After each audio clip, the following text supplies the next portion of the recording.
No hay ninguna reserva bajo ese nombre. Quizás está en el hotel equivocado. Disculpe, creo que ha habido un error con mi reserva. Estamos completamente reservados. Le sugiero que pruebe en otro lugar. Tengo una reserva confirmada, señor. Esto es inaceptable. Mire, no tengo tiempo para esto. No hay nada que pueda hacer por usted. Me están...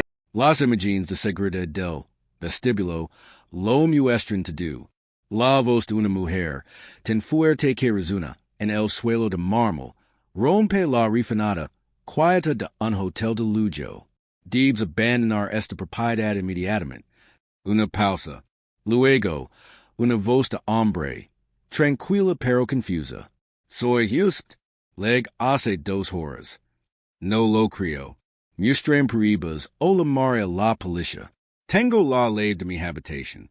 Tengo la confirmación de mi reserva. Puedo mostrar. Y visto suficient. Estás invadiendo la propiedad. Tienes 60 segundos para antes de que seguridad te retire. La cámara capta a un hombre negro con trajes negocios. Una maleta con rutas a su lado, un portal alhambro, sosteniendo su teléfono con la ley digital de la habitación a la vista.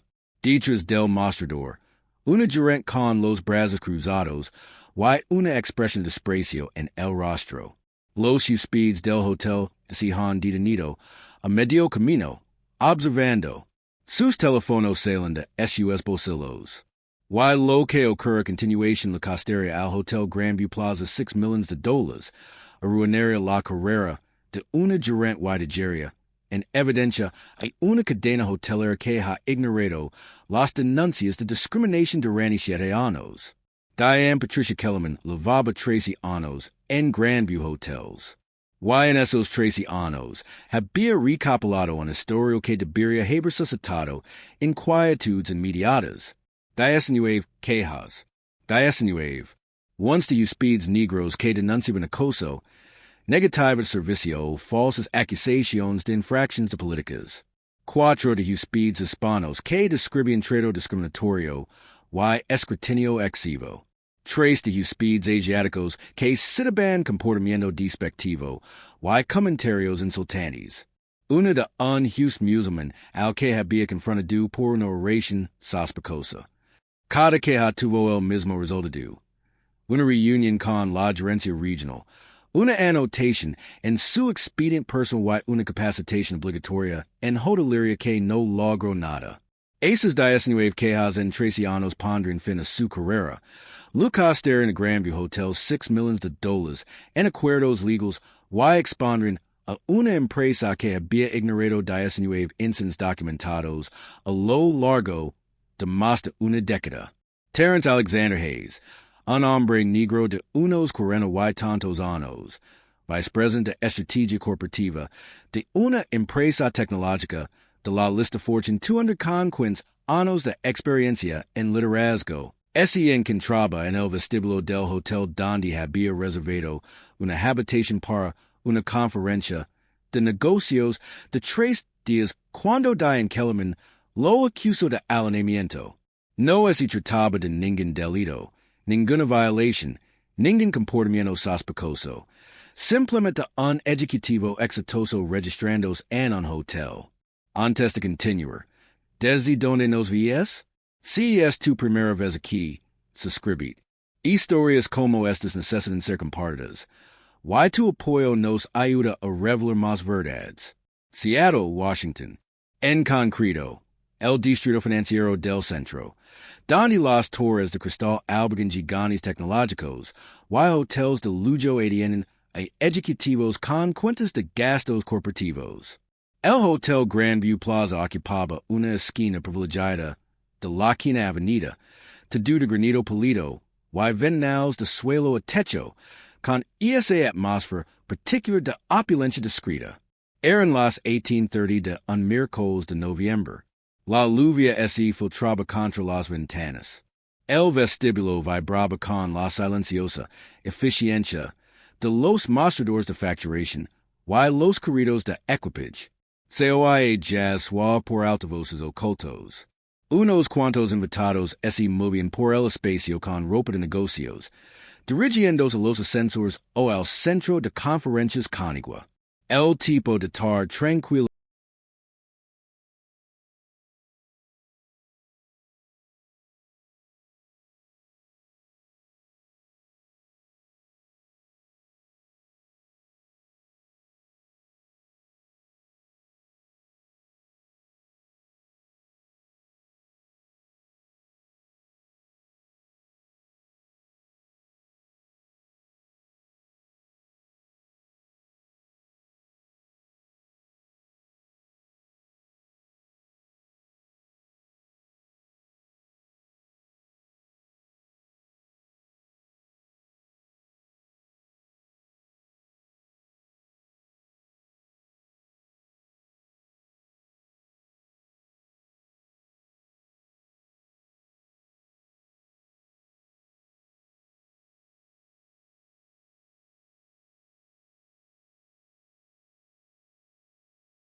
siete analistas y estrategias responsables de 2.300 millones de dólares en inversiones anuales.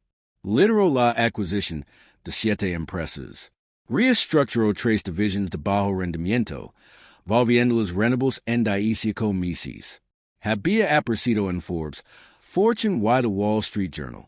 Sus colegas lo calificaban de visionario, disciplinado y imperturbable. Formó parte de la junta directiva de 2 organizaciones tecnológicas sin fines de lucro. Fue mentor de jóvenes profesionales de color a través de la Sociedad Nacional de Ingenieros Negros. Tenía una casa en Bellevue, conducía un Mercedes-Clase y viajaba constantemente por trabajo. Había logrado todos sus logros gracias a sus semanas laborales de 90 horas, y su negativa a aceptar la mediocridad. Ese miércoles en particular, Terence había volado desde San Francisco para asistir a la cumbre anual de liderazgo de TechVance, una conferencia de 3 días celebrada en el Hotel Grandview Plaza. Había reservado su habitación a través del portal de viajes corporativos con 6 semanas de antelación.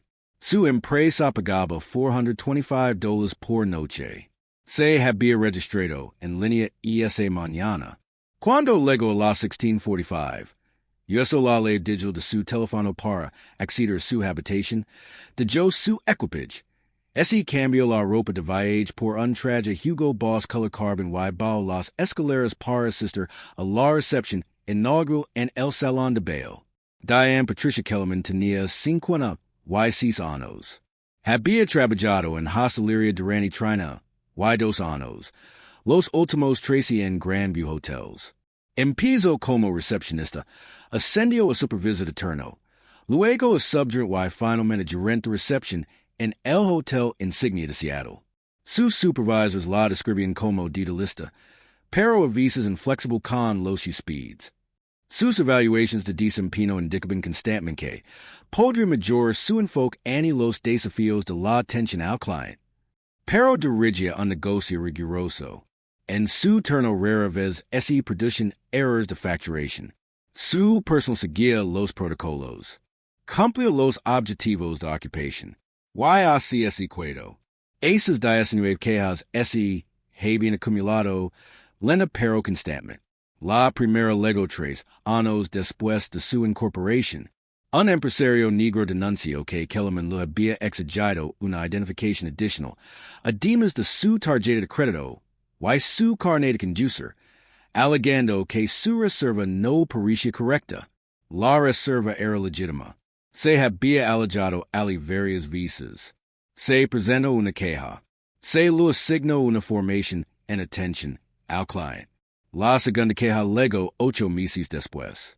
Una mujer negra que asistía a una boda denunció que Kellerman la había acusado de intentar acceder a zonas no incluidas en su reserva cuando se dirigía la piscina abierta a todos los speeds. Se presentó una denuncia. Se les asignó una capacitación sobre diversidad. La tercera denuncia involucraba una familia hispana a la que Kellerman había amenazado con acusar de robo cuando se levaron artículos de aseo de su propia habitación. Artículos de cortesía están disponibles para todos los speeds. Se presentó una denuncia. Se les asignó una capacitación sobre sensibilidad cultural. El patrón era claro. La documentación era extensa. Los speeds negros sometidos a un escrutinio más riguroso. Los speeds hispanos tratados con sospecha. A los speeds asiáticos les habla con desdén. Los speeds musulmanes monitoreados como posibles amenazas a la seguridad. Pero de alguna manera, Diane Kellerman permaneció detrás de la recepción. Su supervisor, un director regional de operations llamado Gerald Hinton con 20 años de experiencia en Grandview, señaló en las evaluaciones que Kellerman era protector de los estándares de la propiedad, pero a veces demasiado cauteloso con ciertos grupos demográficos de speeds. Esas notas nunca se tradujeron en consecuencias significativas, solo más capacitación, más advertencias, más oportunidades para volver discriminar. Esta vez no hubo ninguna llamada, ninguna queja de otro host, ninguna alerta de seguridad, ninguna infracción de las normas. Simplemente, Diane Kellerman vio a Terence Hayes entrar en el vestíbulo y decidió, en ese instante, que no pertenecía allí. Terence había asistido a la recepción inaugural, había hecho networking con colegas, había hablado brevemente con el director ejecutivo. A las 18:25, ese dirigió de nuevo a los ascensores para volver a su habitación y preparar para la cena. Lavaba la bolsa de su portal, que había sacado del guardarropa. Vestía ese traje gris oscuro, una camisa blanca, impecable y una corbata platida. Caminaba con la seguridad de quien acaba de ser una adquisición de $90 millones y así preparándome para la presentación de estrategia del día siguiente. Tenía todo el derecho legal de estar allí. Era un invitado. Tenía una reserva. Tenía una ley digital de la habitación.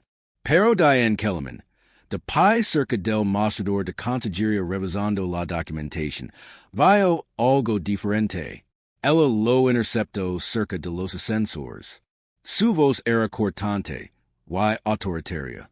Disculpe, puedo ayudar. Terence así giro, sorprendido. No, estoy bien. Solo voy a mi habitación. ¿Y es usted un invitado aquí? Sí. Habitación 1847. Kellerman entrecero los ojos. Voy a tener que confirmarlo. Verificar que mi register hace horas. No tengo constancia de eso. ¿Cómo te llamas? Terence Hayes. Mi register en línea esta mañana. Y use la ley digital al llegar. Déjame ver la ley de tu habitación. Terence sacó su teléfono. Abrió la aplicación Grandview y mostró la ley digital con el número de su habitación claramente visible. Habitation 1847. Terence A. Hayes. Entrada 15 de noviembre. Salida 18 de noviembre. Kellerman apenas lo miró. Eso no prueba nada. Cualquiera puede capturar la reserva de otra persona. La expresión de Terence pasó de la sorpresa a la frustración. ¿Por qué había hace una captura de pantalla de la reserva de otra persona? Esta es mi habitación. Mi empresa la reservo.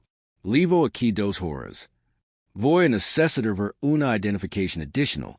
Mas, no me has pedido ninguna identificación. Y he mostrado mi clave digital. Licencia de conducir. Tarjeta de crédito. Identificación corporativa. Deberían los gerentes de hotel tener la autoridad para exigir la verificación a los huéspedes que se han registrado y simplemente están de paso por el establecimiento. Deja tu respuesta a continuación. Terence respiró hondo, manteniendo la compostura. Sacó su billetera. Extrayó su licencia de conducir, su tarjeta American Express corporativa y su credencial de empleado de TechVance con su foto y cargo. Vicepresidente de Estrategia Corporativa. Se las entregó a Kellerman. Los examinó lentamente, dándoles la vuelta y sosteniendo la licencia a contraluz. Podrían ser falsos. ¿Falso? Esa es mi licencia de conducir, emitida por el Estado de Washington. Es una tarjeta Amex corporativa. Es la credencial de mi empresa con seguridad holográfica. ¿Qué crees que es falso? He visto documentos fraudulentos antes. No presento documentos fraudulentos. Soy vicepresidente de TechVance Solutions. Celebramos nuestra cumbre anual de liderazgo aquí. 200 ejecutivos de mi empresa se alojan en este hotel esta semana. Kellerman le devolvió su identificación con Destin. Necesito que abandone esta propiedad. Me voy. Soy Houston. Tengo una reserva de 3 noches. Mi empresa paga $425 por noche. No creo que seas un Houston legítimo. Si no te vas, llamaré a la policía. Una mujer que esperaba el ascensor, Michelle Park, otra asistente a la conferencia, se volvió hacia ellos. Disculpen, pero lo acabo de ver en la recepción de arriba. Sin duda, es un invitado. Hablo con nuestro director ejecutivo. Kellerman la moro fijameni. Señora, por favor, no es meta en esto. No me voy a meter en nada. Estás acosando a un invitado sin motivo alguno. Otra voz masculina de un hombre cerca del mostrador de recepción. James Rodriguez, otro ejecutivo de TechVance. Terence, ¿qué pasa? Este gerente me acusa de intrusión. Why me exige que me vaya? ¿Qué? Literalmente, vas a presentarte en la sesión de estrategia mañana por la mañana. Tu cara esta en el programa de la conferencia. La voz de Kellerman ese alzo. Señor, lo voy a pedir que se retire. No voy a dar marca atrás. Estás acusando a mi colega, vicepresidente de nuestra empresa, de ser un impostor. Y es una locura. Aquí es donde el sesgo se vuelve impenetrable.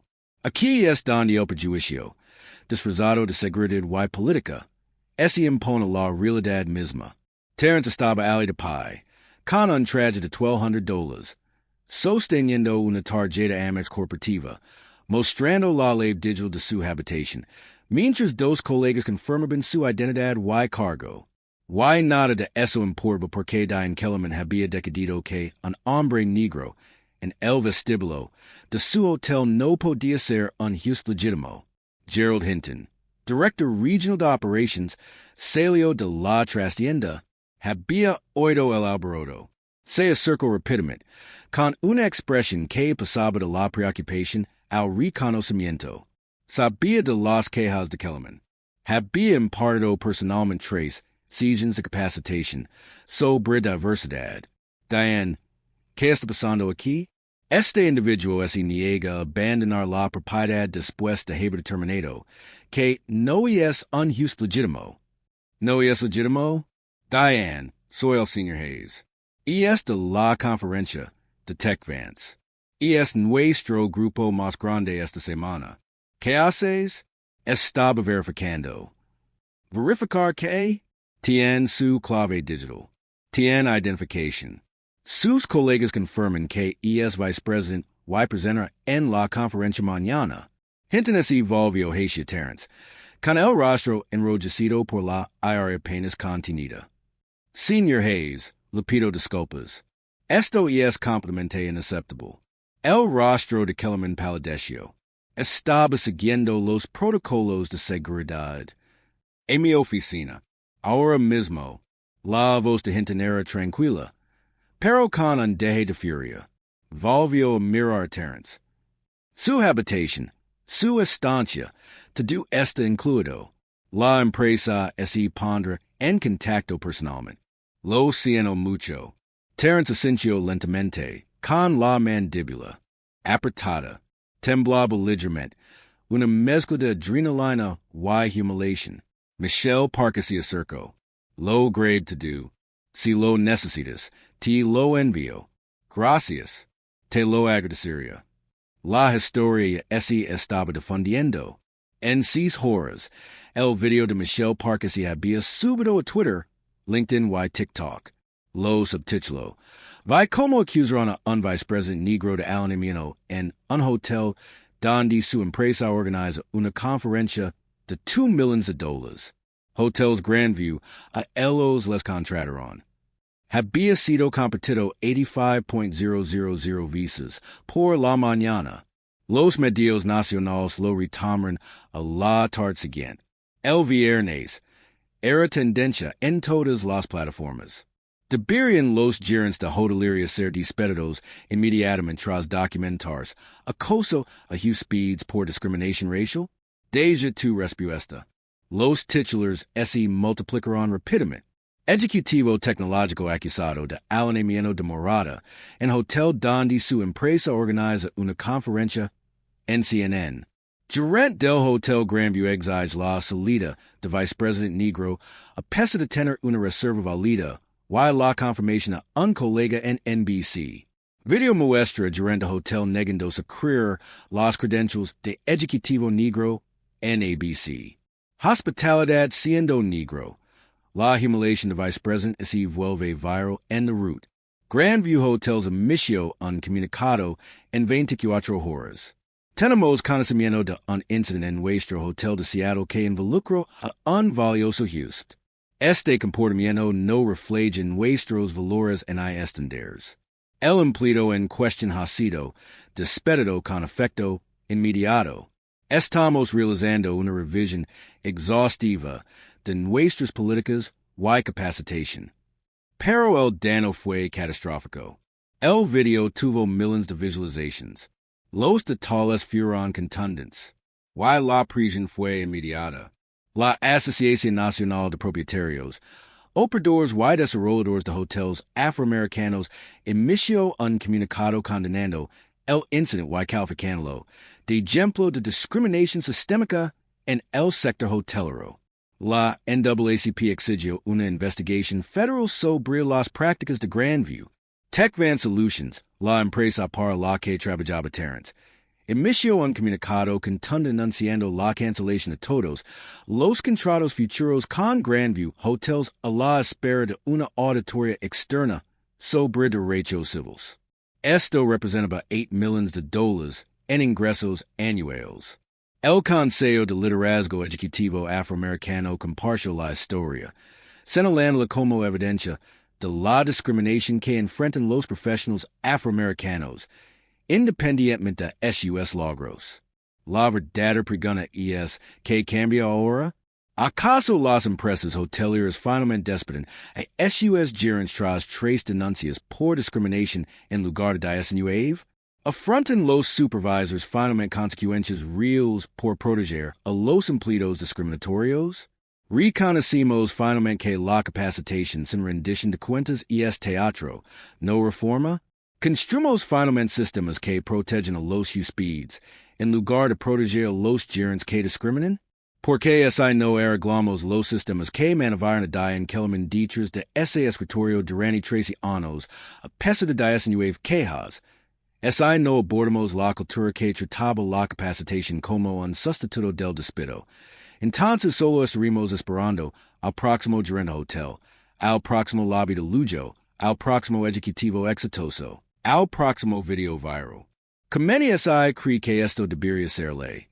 Cualquier empleado del sector hotelero con 3 denuncias de discriminación reiteradas debería ser despedido automáticamente y denunciado antes de el sector para evitar su recontratación. Que la discriminación en la atención al cliente sea un delito que ponga fin a su carrera profesional. Si crees que estas historias deben contarse. Si crees que la rendición de cuentas empieza con la concienciación y el cambio con la prisión. Suscribe porque no nos detendremos. Seguiremos exponiendo estos patrones. Seguiremos exigiendo mejoras. Seguiremos luchando por los ejecutivos negros, por los profesionales, por los visitantes que merecen circular por espacios públicos sin ser criminalizados por existir donde el sesgo les impide pertenecer. No se trata solo de un gerente hotel, un lobby o un vicepresidente. Se trata de todos nosotros y del mundo que estamos dispuestos a aceptar.